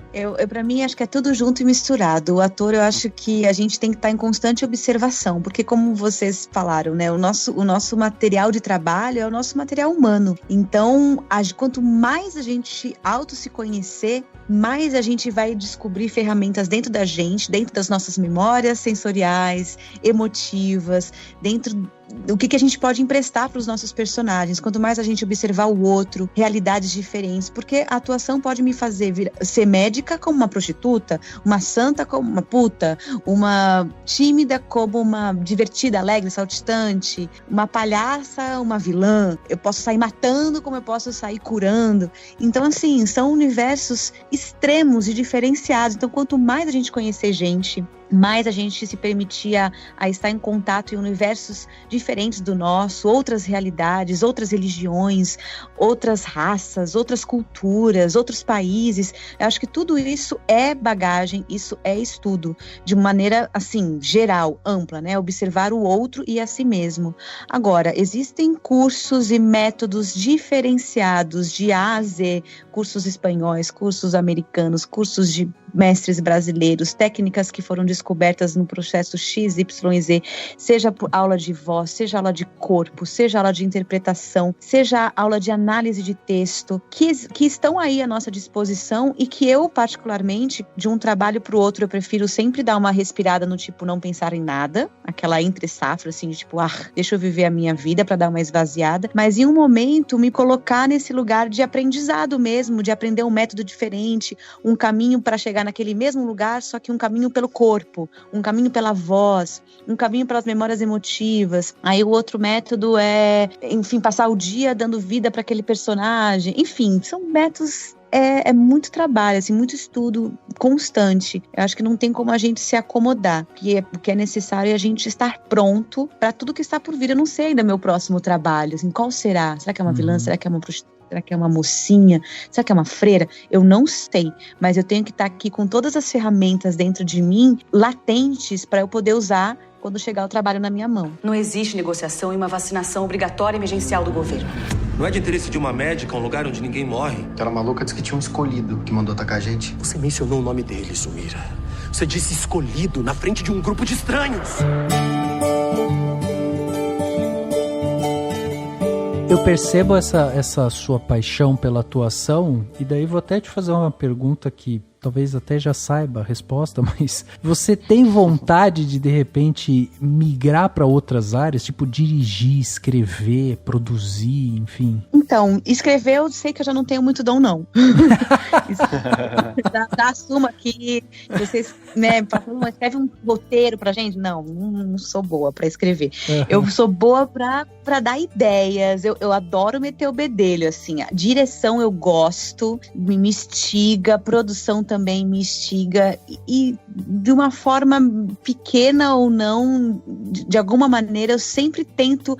Acho que quando a gente tá fazendo uma cena, dependendo do diretor, a gente tem uma liberdade, né? Agora na quarentena, por exemplo, a gente tem feito, eu fiz com meu namorado alguns projetos, alguns promos, pilotos de série dentro da quarentena, dentro da nossa casa. Então eu me vi vendo ângulo de câmera, escolhendo roupa para usar, melhor maquiagem, o melhor local para fazer a cena, vamos usar 2 câmeras, tipo, isso com celular. Então a gente acaba tendo um conhecimento, né? A vida acaba nos dando essas oportunidades. Então eu posso dizer que agora na quarentena eu dirigi, eu fui diretora de fotografia, eu fui cenógrafa, eu fui figurinista e ajudei meu namorado também, tipo, orientando ele, eu acho que você podia fazer assim e vice-versa. Então eu fui uma coaching, uma preparadora de elenco. Então tudo que está envolvido me dá vontade, sim, de trabalhar, assistente de direção, quem sabe, ou um projeto meu. Isso, sim, agora, escrever não. Só escrever que eu sei que eu eu dou a ideia para vocês escreverem para mim. Porque dá para perceber assim, bem latente realmente essa sua paixão pela atuação, né? Então é legal da gente ver também isso, como o se debruçar em cima de uma profissão, estudar, se preparar para ela e tal, você acaba também tendo esse retorno, né? E a gente estava até agora há pouco falando sobre justamente a situação que nós estamos vivendo, de quarentena e tudo mais, e aí eu queria falar um pouco com você sobre o mercado artístico, né, o mercado cinematográfico e tal como um todo. Você tem várias obras bacanas dentro do cinema e eu queria que você falasse um pouco sobre como você tá vendo a situação? Porque existe hoje também todo um movimento, né, um pensamento sobre a classe artística, né? Porque a arte, dentro desse período que a gente está vivendo, a arte foi um dos mercados que mais sentiu. E ao mesmo tempo que mais está sendo valorizado, né? De uma certa forma. Exato. As pessoas estão vendo o quanto é importante na nossa vida você ter um filme para assistir, a música para ouvir, né? Tudo essas coisas. Exatamente, você já respondeu a minha... Bom, já não tem mais o que responder agora. Mas é exatamente isso, porque até, né, meses atrás, a arte de alguma maneira estava sendo criticada, de alguma maneira estava, pra que investir na arte, na cultura, não sei pra quê, porque assim, pra mim a arte sempre foi vida. Pra mim, dentro da minha casa, a arte faz parte da nossa educação. Pra mim tinha que ser uma matéria básica dentro da escola, não é quem quer fazer teatro, quem quer fazer dança, quem quer fazer artes, acho que tem que passar, tem que conhecer, independente de você querer seguir a carreira artística, porque eu acredito que o teatro, mais que você não gostasse de fazer teatro na escola, eu acredito que o teatro te faz uma pessoa mais comunicativa, mais criativa, de se relacionar melhor. Então isso tudo só vai somar na profissão de alguma maneira. Então quando nós artistas, né, a gente vê tirando das nossas mãos os apoios, os patrocínios, uma atenção focada, exclusiva para nossa pasta, vamos dizer assim, dá um certo desespero, porque a gente depende disso para poder fazer e viabilizar os nossos projetos, né? É claro que eu concordo que é necessário uma fiscalização maior, né? Uma valorização dos pequenos grupos de teatro, das pessoas que não têm tanta condição assim logo de cara. Enfim, são N possibilidades que poderiam ser mais valorizadas, fiscalizadas e de fato fazer acontecer. Agora na quarentena, talvez as pessoas possam estar valorizando mais, porque realmente dentro de casa, o que você faz? Né, além de limpar a casa, estar com a sua família, ou de repente ter um momento seu. Você vai ver uma série, vai ver um filme, vai assistir uma novela, vai escutar uma música, vai ler um poema. Enfim, a arte, de alguma maneira, ela está presente na nossa vida desde desde quando a gente nasce. Um bebê, ele já não nasce falando, ele nasce ouvindo sons, e aí vai estimulando ele com musicalidade, e aí vai estimulando ele com cores, com tintas e texturas, e aí aprende a falar, e aí aprende a ler e a se expressar. Então isso, as pessoas, acho que talvez agora com a quarentena possam entender que a arte e a cultura, elas estão presentes na nossa vida desde a nossa existência, né? E eu fico muito feliz e honrada por poder fazer parte desse universo que me faz feliz como profissão, como atriz, como pessoa, e também de levar, né? Porque o nosso intuito é levar entretenimento, é levar reflexão, uma mensagem que seja positiva ou negativa para o público no modo geral. Né? Então, assim, eu também acho que a nossa área de cultura e arte está estremecida, está desamparada, não está tendo uma atenção, mas estamos aqui, sendo resistência, se reinventando, provando que a gente pode sim trabalhar à distância, agora, né, finalizando essa quarentena, voltando a nossas vidas normais, como fazer arte, né, como ir ao teatro. Talvez ir ao teatro, ir ao cinema vão ser os setores que vão demorar mais, né, para voltar à normalidade. Então, os músicos em bares que, né, ganhavam ali nas suas diárias, nos bares, como que vai ser? É muito difícil. Então, a gente tem que ter um apoio do governo, a gente tem que ter apoio das grandes empresas para investir e também levar sustento e vida digna para essas pessoas que dependem da arte de alguma maneira. Né? Não só os artistas do palco, todos os envolvidos precisam, né, de como que a gente vai viabilizar a nossa arte. Nós temos criatividade para nos reinventar, mas a gente precisa de apoio e de investimento mesmo para fazer acontecer. O Spike Lee recentemente, né, disse que ele, Spike Lee, diretor de cinema hollywoodiano e tal, falou assim: eu só volto pro cinema quando tiver uma vacina. Até lá eu não volto pro cinema. Uma declaração super forte, né? Forte, difícil. Sim. Tem teatros, acho que na Alemanha, que estão tentando reabrir com um monte de cadeira retirada, né? Assim, só com, sabe, de 2 em 2, uma em uma separada. Talvez seja um caminho que alguns... Mas daí, assim, o ingresso talvez seja mais caro, né? Se não tiver apoio, né? Porque como é que você vai fazer? Porque aquilo, o artista, ele basicamente aglomera pessoas, né? De uma certa forma. Claro, shows. Imagina, um show no Maracanã, um show no AMB, um show... Como fazer um show, né? Como fazer acontecer numa sala de teatro? Realmente, por isso que eu disse, nós artistas, a gente pode até ter criatividade para fazer e acontecer. Eu já ouvi falar de fazer teatro de rua, mas mesmo assim, teatro de rua, as pessoas vão se aglomerar da mesma forma. Essa ideia de tirar as cadeiras, beleza, é uma ideia, mas precisa de investimento, porque aí, se antes era difícil lotar uma plateia, aí agora você tirando cadeiras, você vai estar com meia plateia, e a meia plateia para menos vai ser a sua lotação máxima. Então vai ter que aumentar os valores dos ingressos, mas aí o público não tem condição, ainda mais depois de quarentena. Então quem vai investir? Quem vai ajudar essa classe, né? Quem vai prestar atenção? O nosso mercado, assim, audiovisual e tudo mais, ele já é um mercado muito fragilizado, né? Principalmente por conta justamente da falta de incentivo e tal. Foi muito politizado também nos últimos anos e tudo mais. Então, é realmente preocupante a gente ver como, por exemplo, o cinema nacional vai lidar com isso e tal. Você sendo uma atriz que já fez tantos filmes, que tá aí, né, fez TV e tal, bebe e sente da arte, da atuação. Eu queria saber se você tem alguma dica para as pessoas, porque às vezes o que eu percebo, pelo menos em mim, assim, é que durante esse período a gente passa por uma montanha-russa de sentimentos, né? Tem horas que tá feliz, não, vamos ser positivos e tal, aí daqui a pouco tá todo mundo chorando. Eu me vejo chorando com o Jornal Nacional ultimamente, com troca de imagem de fundo. Eu tô sensível, tá? Eu tô sensível. Eu não sei como é que eu não chorei ainda aqui nesse papo, mas eu tô sensível. Pois é. Aí eu queria saber, você que tem esse talento, né, de domar emoções, assim, de tantas personagens e tal, existe alguma técnica que você tenha usado com você mesmo durante esse período? Não! Se você tiver, por favor, me diz! Calma, respira, Paloma Bernardi, respira. Por isso que você quer passar para o seu público. Calma, respira. Não, tô brincando.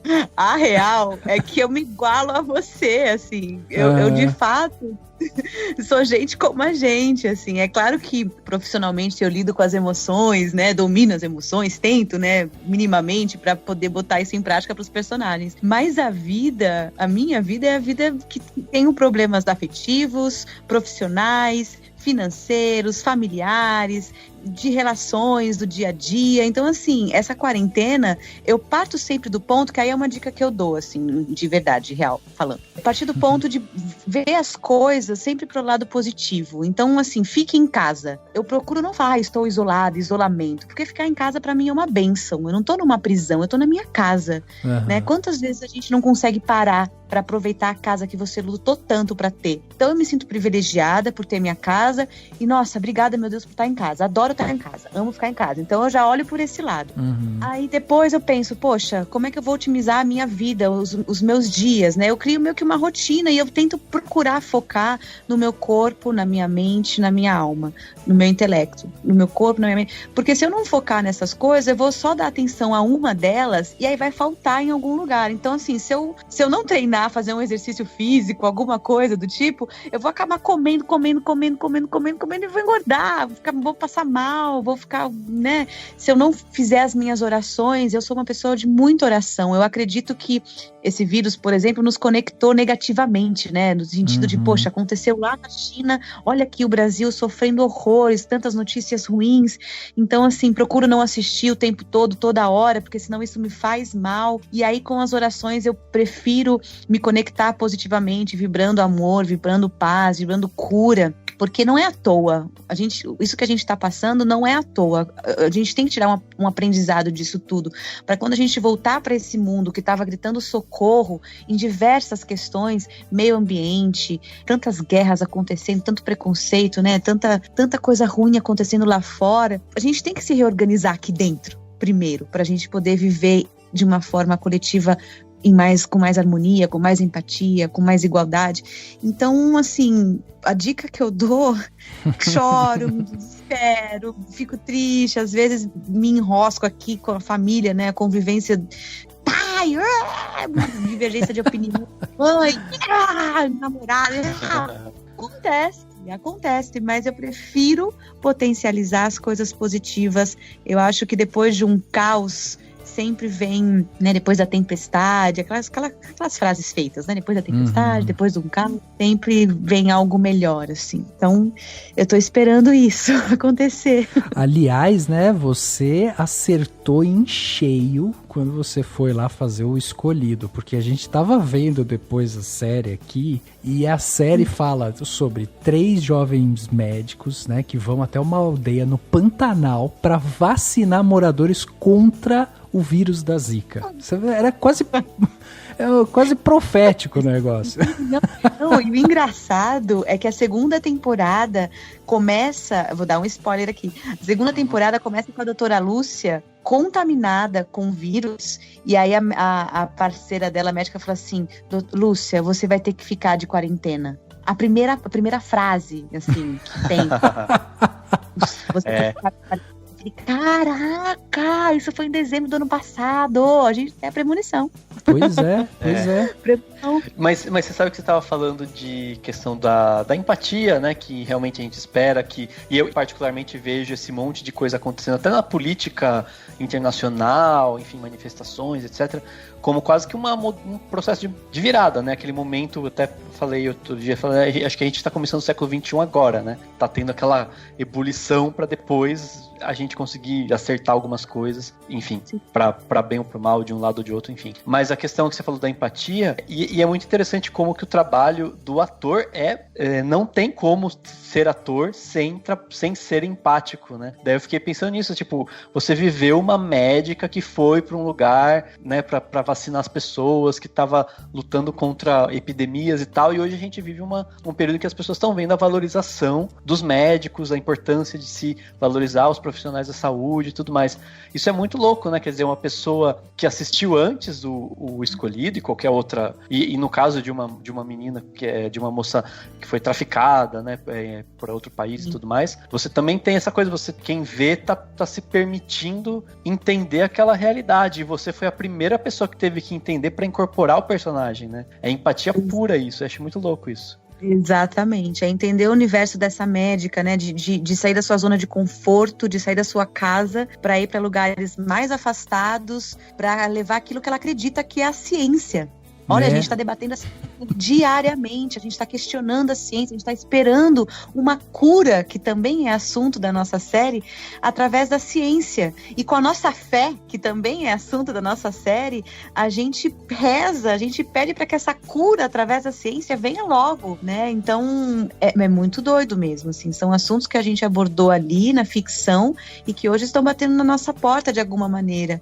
E a gente aprendeu a valorizar mesmo. Acho que quem não tinha fé, hoje de repente começa a ter fé em alguma coisa, independente de religião, fé em algo, né? Fé em si mesmo. Quem não acreditava na ciência, hoje está ali valorizando a ciência, as pessoas que estão doando as suas vidas, os seus tempos de vida, as suas famílias, né? Tudo, deixando as suas famílias pela ciência, em busca de algo maior. E a solidariedade também, eu tenho falado muito sobre isso nesse momento, né? O quanto a gente precisa olhar para o outro. A doutora Lúcia, ela saiu do cantinho dela para olhar para aquelas pessoas que não têm condição. Quantas pessoas necessitadas hoje que moram em lugares que não têm saneamento básico, que não têm higiene básica, que não têm acesso à água. Como é que fala? Lavem as mãos se a pessoa não tem nem água dentro de casa, né? Fique afastado, se mora 5, 10 pessoas num quartinho só. Então, assim, é uma realidade onde a gente tem que olhar com solidariedade mesmo, de poder principalmente ajudar essas pessoas, porque já está um caos. A economia já está toda, né, remexida. Então, como que a gente pode fazer por essas pessoas? Eu acho que a solidariedade é a única maneira da gente ajudar, né? Isso tem tudo a ver também com a nossa série, né? De olhar para o próximo, olhar para as pessoas, cuidar da saúde mental, né? Eu acho que esse tempo também traz isso, a saúde mental da gente, não só a física. É necessário olhar, porque senão a gente pira. Isso aqui é o top em alta costura. É um mixê de prova de roupa com acupuntura. Isso é pra abrir, sabe o quê? Os horizontes da noiva. O horizonte da noiva? Ah, não, chega. Eu vou embora, isso aqui tá uma porcaria. Epa! Stop. Pause. Play.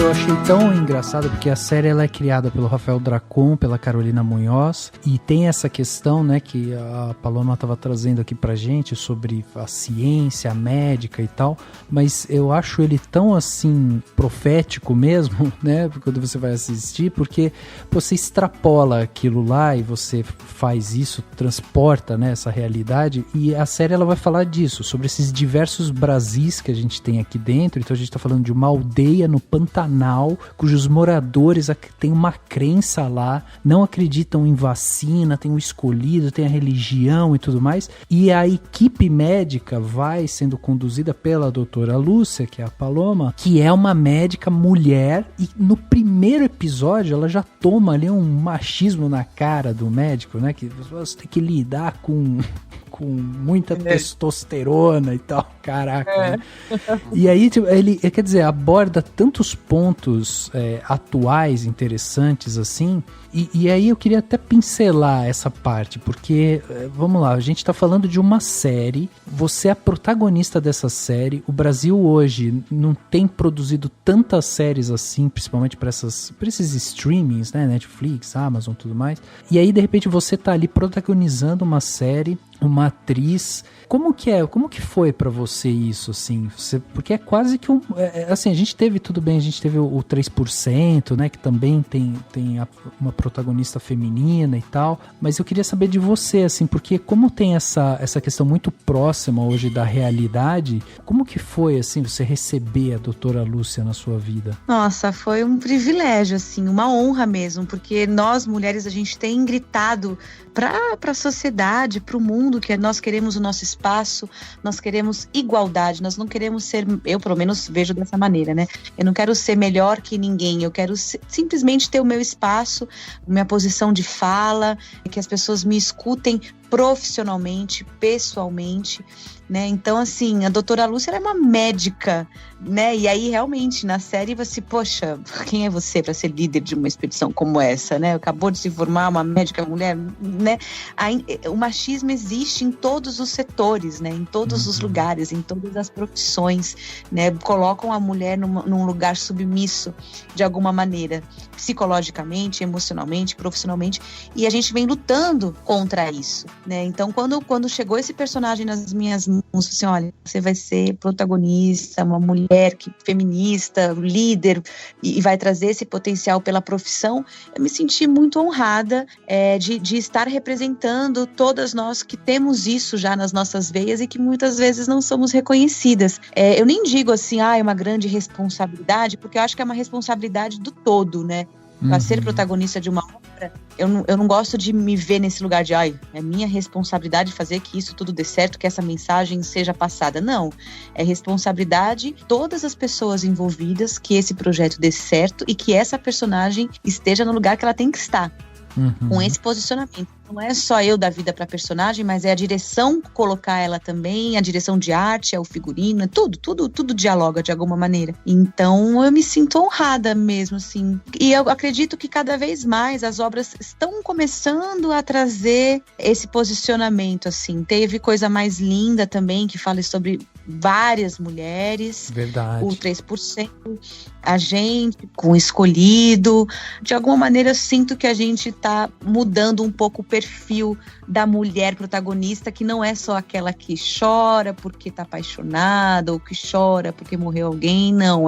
Eu tô sentindo que as protagonistas hoje, elas têm esse lugar, porque sim, somos todas humanas, independente de homem ou mulher, mas que traz uma potência, que traz uma força, um empoderamento, seja pela sua profissão, seja pelo que ela quer. Heroínas, né? Eu vejo a doutora Lúcia como uma heroína, e uma heroína humana, que pra mim é mais interessante, né? Porque ninguém é de ferro, ninguém é 100% correto. É uma heroína que tem as suas dúvidas, tem os seus medos, mas ela tem a sua força. Ela mostra para que veio e ela tá ali em busca da sua missão. E que pra mim isso é maravilhoso. Uma heroína com humanidade. E leva a história pra frente em vez de ser levada, né? Assim. Exato. Isso que é importante também. Né? Exatamente. Até tem uma coisa, assim, curiosa da série, porque eles vão dando essa tridimensionalidade, né, para a doutora Lúcia, vão mostrar a infância dela, a conexão dela também com a religião e tal. Você, quando recebeu ali roteiro e tudo mais, você teve esse contato também para trazer esse peso para ela? Porque a série deixa bem claro isso, né? Ele quer dar esse peso para ela. Em relação à religião, você diz? Assim, mostrar todas essas facetas dela, porque mostra a paixão dela pela medicina, a conexão dela com a religião, ela como mulher também, né, precisando se colocar ali e tal. Então, assim, a série tem essa preocupação de mostrar pra gente, né, ela pequena, com a perda do pai e tudo mais, tipo, tem tudo... Assim, vai tudo construindo ali essa imagem dela. Aí eu queria saber se quando você tava ali, você tava tendo o seu primeiro contato ali com ela, assim, você já teve também esse contato de, nossa, ela na infância foi assim, ela sofreu isso, ela teve esse pensamento, ela passou por isso. Sim. Não, com certeza. Cada elemento que o texto nos traz, a gente grifa para poder, a gente bota luz, né, vamos dizer assim, a gente bota luz pra gente poder enxergar melhor aquela personagem, o seu antes, o seu durante, o seu depois, os seus diversos segmentos. Ela como na infância, por que ela é tão ciência? Por que ela é tão apegada à ciência e não é ligada à fé? O que é diferente de mim, eu sou mais ligada à fé do que à ciência. Então, aonde que ela tá diferente da Paloma? Aonde que ela conversa com a Paloma? O que faz ela querer provar que o que ela tem na mão pode de fato trazer a cura? Porque no passado ela teve uma questão religiosa que fez ela perder a fé, né? E aí isso foi... E assim, isso é muito do ser humano, né? Eu tenho outro curso que eu tô fazendo agora de espiritualidade e educação emocional. Eu tô muito culta estudando. Pois é, quando a pessoa tem 26 horas no dia, né?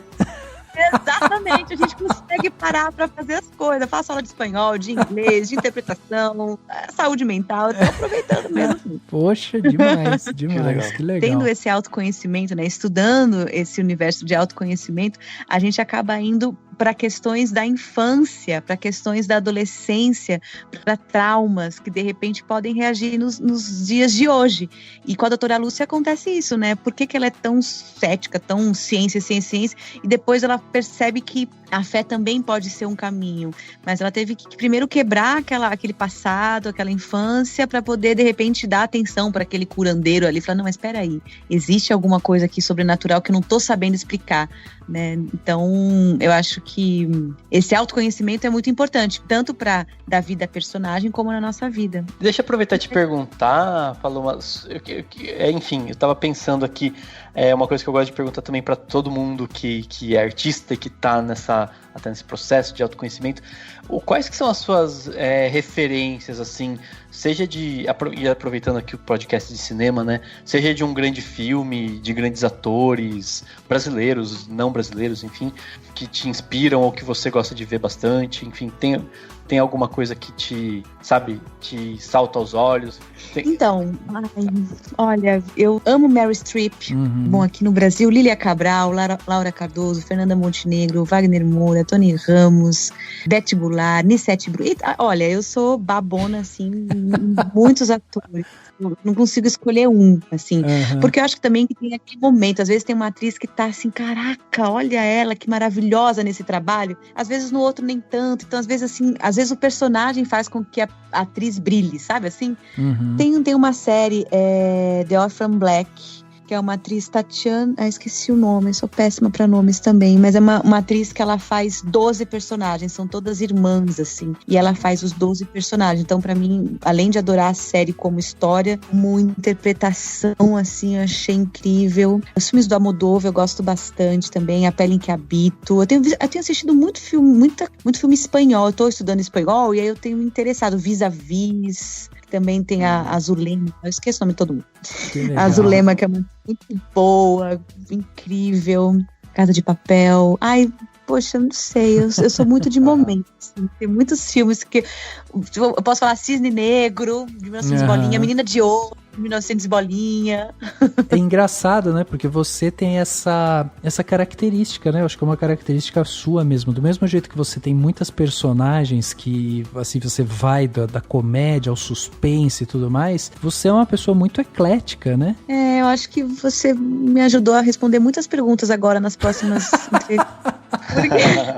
E às vezes eu fico pensando assim, Paloma, você tem que decorar os nomes dos filmes e o nome dos atores, e você tem que dizer por que você gosta deles e tudo mais. Mas realmente eu sou isso, eu vou de 8 a 80, eu gosto de tudo, eu gosto de todos os universos, me encantam assim de alguma maneira. Pois é. Não, é uma característica mesmo. Eu acho isso tão legal, porque mostra também que todas essas suas conexões com esses personagens, né, por tantas histórias que você passou, mostra realmente que você tem essa leveza, você consegue transitar bem entre todas elas. Então é muito bacana. E tem uma obra específica, eu tenho interesse em saber um pouco mais da sua experiência dela, que é o Bola Gatos, que é uma novela, uma audionovela, né, onde você fez 10 personagens lá, fazendo vozes e tudo mais, e agora você está aqui num podcast, então eu queria saber como é que foi essa experiência aí. Gente, foi bom, foi profundo agora. Foi um projeto muito legal, foi uma experiência que eu nunca tinha vivido. O diretor, ele pegou o filme Poderoso Chefão, e aí ele meio que fez uma sátira, assim, né? Meio que fez uma comédia dessa história. E nós éramos em 5 atores e tinham muitos personagens. Então, cada ator tinha que fazer mais de um personagem. Então, o meu desafio, a minha brincadeira era criar vozes diferentes. Então, foi muito legal, porque eu fiz um trabalho de dublagem, assim, praticamente. Vamos dizer assim. Então, visualizar a personagem no filme, dar a voz para aquele personagem, e não era eram 5, 10, né? Então eu comecei a pesquisar vozes, a nasalada, uma voz fanha, uma voz mais grave, uma voz mais irritante. Ou aí às vezes me inspirava, tem também um exercício de a gente inspirar, criar voz para imagens. Então eu peguei uma imagem de um gato. Então agora isso aqui vai ser, vamos ver como é que seria a voz desse gato. Seria uma voz manhosa, uma pessoa que fala com uma mãe na voz. Então assim, foi muito legal esse trabalho, foi divertido. E é o universo aqui do podcast, né? De você levar a imaginação do ouvinte para onde ele quiser, através das nossas vozes, né? Essa coisa de audionovela é muito legal, né? Antigamente as pessoas iam além através das radionovelas, até assistiam jogos, né? Tem gente que até hoje escuta o jogo com um radinho ali. Pode ter a televisão, mas não, prefiro aqui no rádio. Eu passo a bola, não sei o que. É mais emocionante, né? Traz uma emoção diferente. Estimula a imaginação, assim, muito legal. Foi muito bom. Que legal.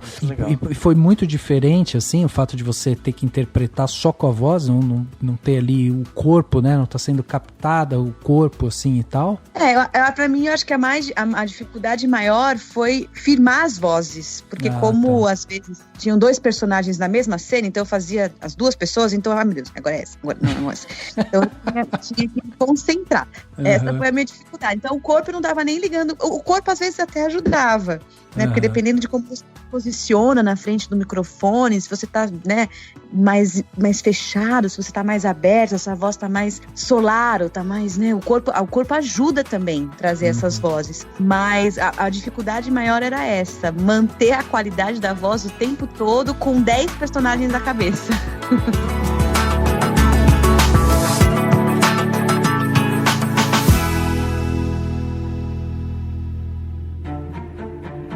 Dicas para a sua semana?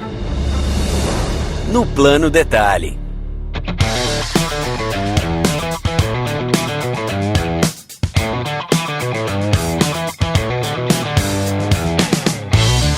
Plano Detalhe da semana, né? Aquele momento gostoso que a gente tem aqui no podcast, que a gente dá aquela dica pra você que tá aí, que passando por essa quarentena, de repente escuta aqui uma dica e a sua semana se transforma. É pra isso que esse quadro foi criado aqui, pra transformar vidas, né? Só tem essa missão simples e singela aqui. Então, Dani, começa você hoje. O que você trouxe pra gente de Plano Detalhe essa semana? Então, vou indicar 3 coisas, basicamente. Legal. Primeiro é um vídeo, eu já indiquei um vídeo desse cara aqui, vou indicar um outro, que é o Eduardo Bueno, né? Jornalista que estuda história, que manja muito de história, que tem vários livros e tal. Os vídeos dele são sensacionais porque ele é revoltado, ele xinga todo mundo, é muito legal.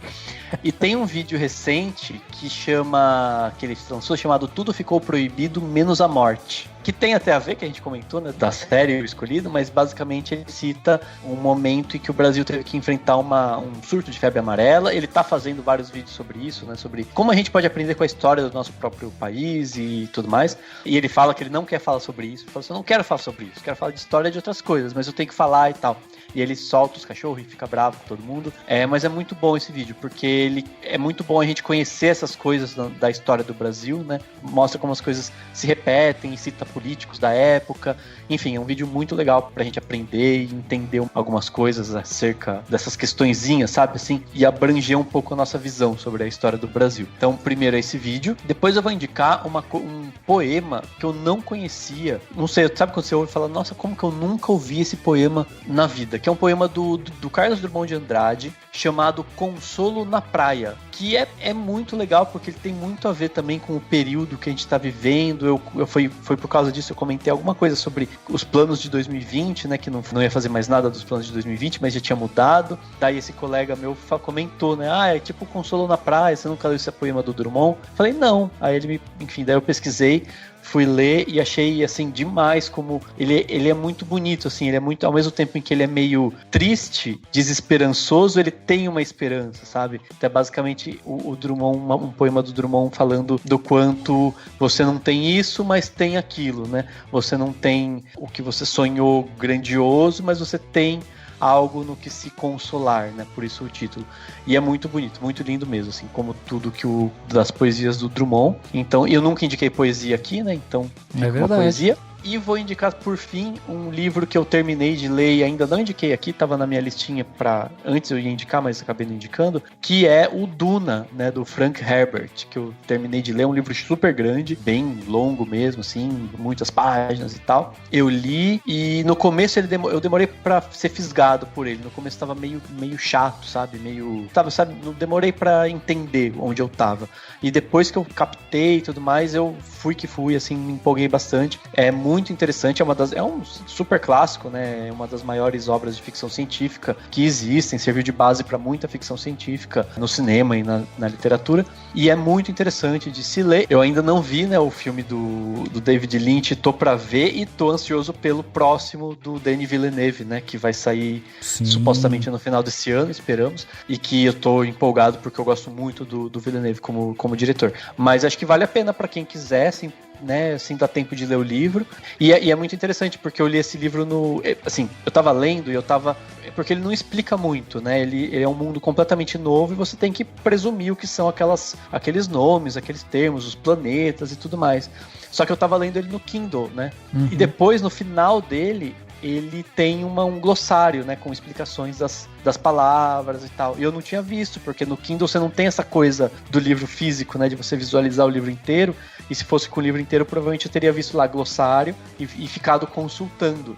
No Kindle é mais difícil, né? Então é legal que ele me mostrou um pouco das vantagens e desvantagens, né, do Kindle, de se ler o livro no Kindle, mas enfim. Mas fica a dica, independente de ser o livrão cheio de página ou o seu Kindle, como for melhor pra você, se você tiver Kindle, claro, vale muito a pena ler o livro Duna pra se preparar pro filme e porque é um baita de um livro mesmo, muito interessante. Muito bem, então tá aí, 3 dicas do Dani, 3 planos de detalhes. Lembrando você, ouvinte, que todos os links estarão aqui, né, nesse post desse podcast. Então não pegou alguma coisa, é só entrar no post do podcast e lá clicar, ser direcionado para o que a gente está falando aqui. Paloma, e você? O que você trouxe pra gente? Estamos com nossas canetas apostas, celulares, estamos prontos aqui. Olha, algumas dicas práticas, assim, do que eu estou fazendo nessa quarentena. Legal. Primeiro, quem dança, os males espanta, não é mesmo? É isso aí. Galera!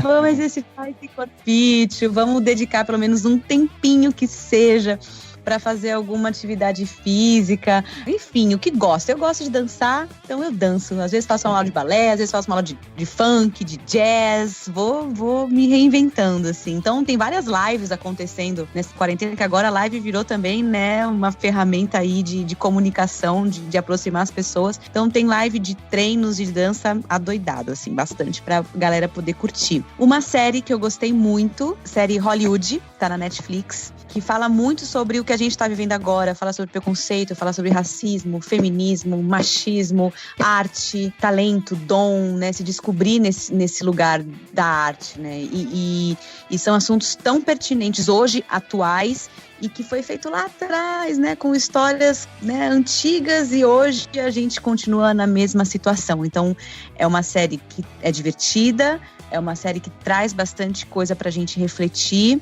e é linda, é emocionante também. Ao mesmo tempo eu me identifico porque dialoga com o que eu vivo, que é a arte. E tenho meditado também, que eu acho que é importante, né, nesse processo de autoconhecimento e de introspecção, de ligação com o divino. Então tem um livro que se chama Meu Livro da Consciência, que é do Tadashi Kanemoto. Eu confesso que eu não sou muito da leitura, assim, eu prefiro assistir do que ler. Mas esse livro especificamente são mensagens curtas e que foi escrito há 5 anos atrás, mas são mensagens de reflexão que, nossa, me leva para o que a gente está vivendo hoje, particularmente, coletivamente, que seja. Então eu faço a live da meditação com o próprio Tadashi Kanemoto. Ele faz às 6 horas da manhã e às 8 da noite, quem quiser. Oh, que legal! E aí tem essa leitura da mensagem do dia desse livro que eu acho legal. Então, assim, uma para se distrair, outra para pensar e outra para se conectar. Pronto. Nossa, demais, demais. Bom, eu vou finalizar esse plano detalhe aqui hoje, vou dar dicas de vídeos, porque é isso que eu fiz agora ultimamente, foi ver vídeos.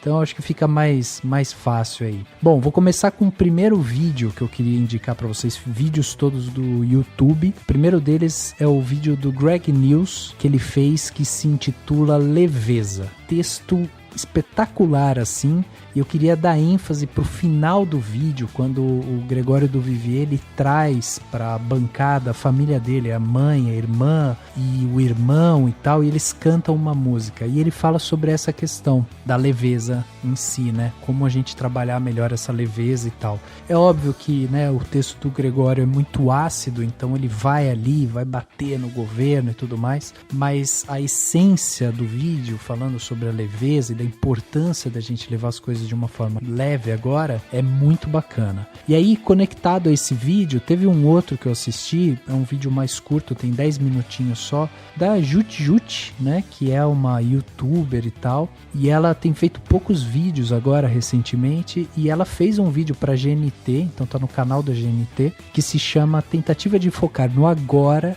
e os Inevitáveis Questionamentos sobre o Futuro. E ela faz uma reflexão muito interessante justamente sobre a gente ter o nosso foco no agora, a gente tentar não se desesperar com as coisas que estão acontecendo e a gente tentar curtir esse momento agora. Então ela fala de, por exemplo, quando ela foi torrar a semente de, sei lá o que era, pra ela, sabe, comer e tal, e ela ficou prestando atenção naquilo e tal. Eu achei tão legal esse vídeo porque ela justamente foca nessas pequenas coisinhas, assim, que às vezes dão uma alegria, uma leveza no nosso dia a dia, e eu tenho percebido isso em mim, assim, eu tenho cozinhado mais, né, em casa, e às vezes eu fico observando a textura que a comida está ganhando, determinado tempo que está no forno e tal, fico ali, e aí, tipo, me identifiquei muito com esse vídeo. E eu acho a Jut uma comunicadora excelente, assim. Ela tá um nível acima, realmente, nesse quesito, então acho que vale muito a pena. E por fim, quem quiser colocar um vídeo para deixar tocando e você escutar e aprender e tal, bom, tem uma live que o Eduardo Moreira fez no seu canal com a Rita Von Hunt, né, que é uma drag que fala muito sobre política, que fala muito sobre educação, que é uma historiadora, e eles vão discutir um pouco o momento do Brasil. O trecho final do vídeo também é muito bom, quando eles fazem também uma reflexão sobre tudo isso que está acontecendo e tal. E a Rita é outra que é uma comunicadora deliciosa, assim, de se ouvir. Como é impressionante o conhecimento dela, como ela consegue, né, levar as explicações e dar pontuações históricas, bibliográficas, didáticas e tal, de uma forma tão simples, tão fácil assim e tal. E esse papo dela com o Eduardo Moreira é muito gostoso, assim, da gente ouvir. Então fica esse terceiro vídeo, são 3 vídeos. O do Greg tem ali uns 30 minutos, o da Jut tem 10 minutos e o do Eduardo Moreira com a Rita tem 1 hora e pouco. Ou seja, são vídeos de vários tempos aí. Aí você vê como é que tá seu dia a dia e assiste ele.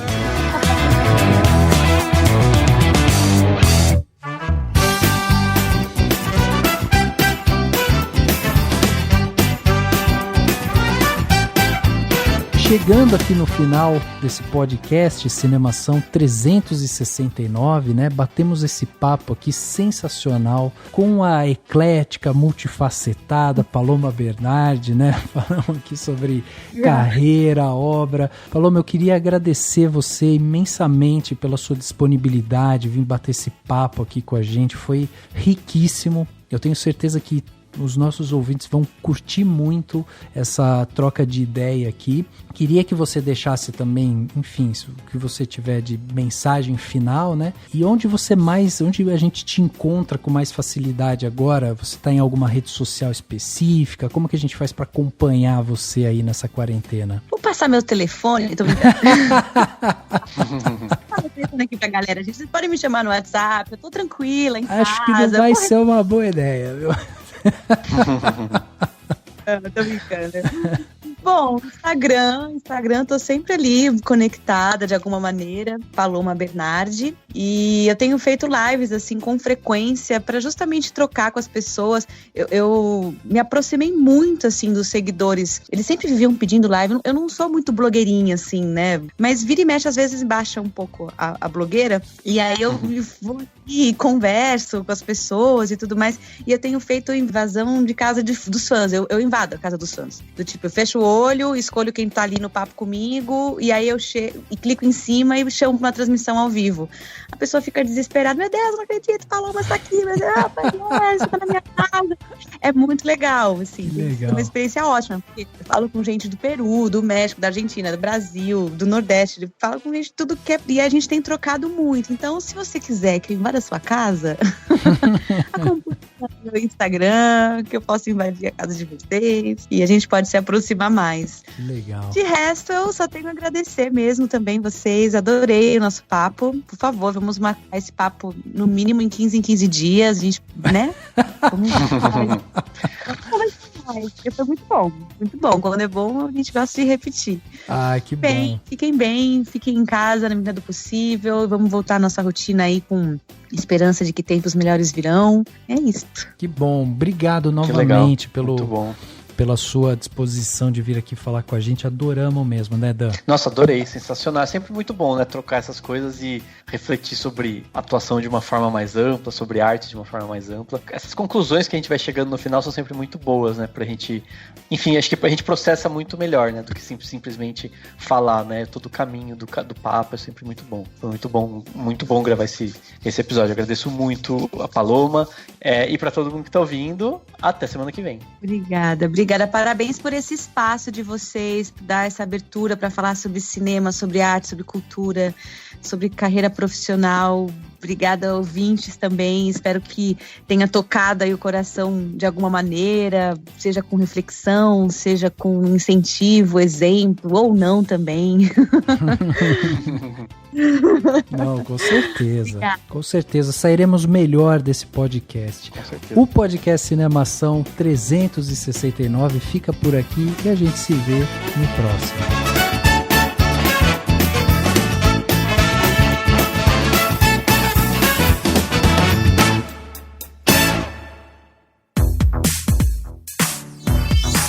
Esse podcast foi editado pela Isso Aí Design.